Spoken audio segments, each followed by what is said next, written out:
আজ করব chicken curry. রয়েছে চিকেন, পেঁয়াজ কুচি, আলু, টমেটো, তার সাথে আরও কিছু পেঁয়াজ কুচি এটা বাটার জন্য, রসুন, ধনেপাতা, আদা।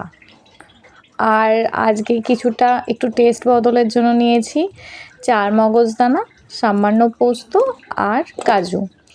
এবার টমেটো, পেঁয়াজ, আদা, রসুন আর ওই যে চারমগজদানা, কাজু এগুলো আছে, সব একসাথে একটা পেস্ট বানিয়ে নেব।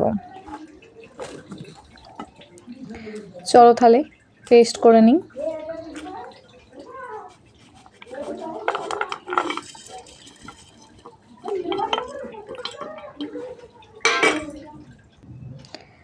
পেস্ট করা হয়ে গেছে মশলা। এবার মাংসের উপরে আজ খুব তাড়াতাড়ি ছিল, তাই খুব ফাঁকিবাজি পদ্ধতিতে রান্না হয়েছে। মাংসতেই তেল, হলুদ আর তার সাথে যে মশলাটার পেস্ট করেছিলাম, কুঁচো পেঁয়াজ, ধনেপাতা আর যে মশলাটার পেস্ট করেছিলাম সেটা দিয়ে ভালো করে মাংসটাকে মেখে রেখে দিলাম। ভালো করে মাখতে হবে যাতে সব মাংসটাতেই লেগে যায় মশলাগুলো গায়ে গায়ে। দিয়ে রেস্টের জন্য মিনিট 10 রেখে দিয়েছিলাম। তারপর কড়াইতে তেল গরম করে তাতে আলু ভাজতে দিলাম।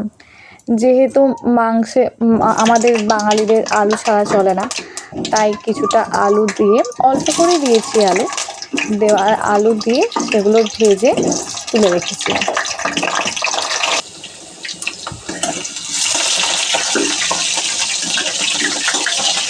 আলু লাল লাল করে ভাজা হয়ে গেছে, এবার তুলে রেখেছি। সেই আলু ভাজার তেলেই দিয়ে দিয়েছি আলুগুলো তুলে রাখার পর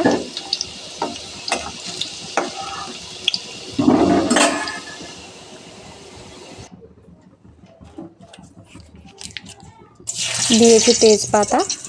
তেজপাতার পর যে মাংসটা আমি ম্যারিনেট করে রেখেছিলাম সেটা পুরোটাই দিয়ে দিয়েছি।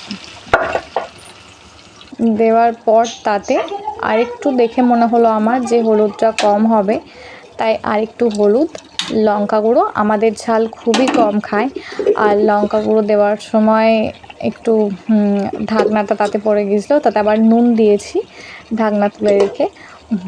দেওয়ার পর এবার ভালো করে মাংসটাকে নাড়িয়ে নিয়েছি। আমাদের নুন ঝাল সব কম খায়, আর যে যার পরিমাণ মতো দিয়ে নিও, যে যার মুখের টেস্ট মতো। দেওয়ার পর মাংসটা ভালো করে কষিয়ে নিয়েছি, আর যে মশলাটা গায়ে লেগেছিল তাতেই একটু জল দিয়ে সেই পাত্রতে সেটা গরম জলটা বসিয়ে দিয়েছি। মাংসটা বেশ কিছুটা কষা কষা হয়ে গেলে এবার বুঝলাম